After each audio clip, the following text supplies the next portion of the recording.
So in other words, and the DA's office decided, no, we're not going to call a key witness. So all of a sudden, Tim thought he would be going to a felony level court to prosecute the guy for these 4 felonies he committed, but it didn't turn out that way. All of a sudden, it ends up in misdemeanor court. So in other words, and the DA's office decided, no, we're not going to call a key witness. No, we're not going to use key evidence. And next thing you know, in misdemeanor court, and they offered this guy who had committed the 4 felonies.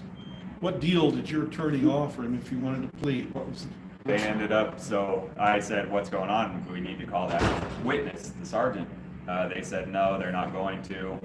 That's just the way it is. Ultimately, it's her decision, Rachel said. And she said that they were going to offer him a plea deal of criminal trespassing. And I said, that's pretty much nothing. And she said, well, at least it's a conviction. I said, I don't care. This is nothing. And depending what you know about DAs, what matters to them is not justice, is not the truth. What matters, at least to bad ones, is a conviction rate, so that they can say, oh, we've got almost 100% conviction rate or whatever.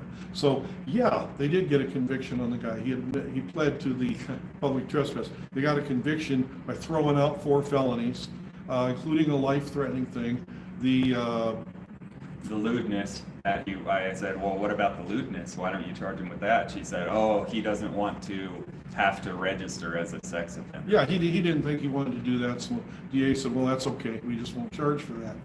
Now, so how it finishes is, Tim walks out of court, and the justice he got, well, the truth was, nothing relevant to getting the guilt his attorney was willing to bring up in court.